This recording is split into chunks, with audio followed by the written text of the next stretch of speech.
Баршаңызға қайырлы күн, достар. Бүгін сіздермен осындай өте дәмді, өте керемет пирог, пахлава пирогының рецептімен бөліскім келеді.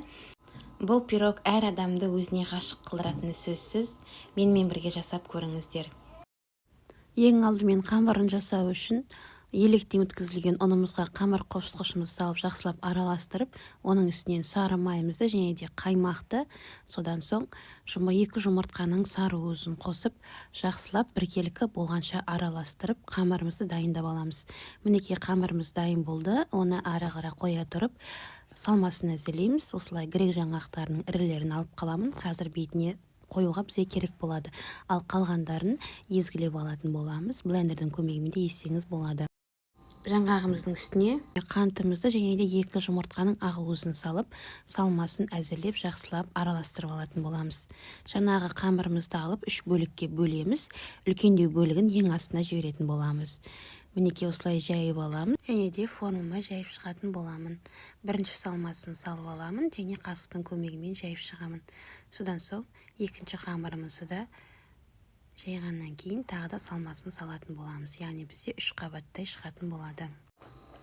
Жан-жағын барлығын қолымыздың көмегімен тегістеп шығатын боламыз. Мінекей 3-ші қабатында жаптым және де бетіне 1 қасық сүтпен жұмыртқаның сары уызын араластырып, осылаймен бетіне түгелімен жағып шығамыз. Және де осылай пышақтың көмегімен кесіп шығатын боламыз. Пахлаваға ұқсатып, және де жаңа алып қалған орехтарымызды бетіне қойып шығамыз. Алдын ала қыздырылған пешімізде 180 градуста 25 минутта пісіріп аламыз. 25 минуттан кейін балдан сироп жасаймыз, яғни балға қайнаған су қойып, екеуін араластырып, жаңағы пирогымыздың бетіне түгеліменен жағып шығатын боламыз.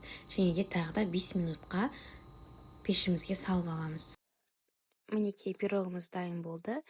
Оны толығымен бөлме температурасында суытып алатын боламыз.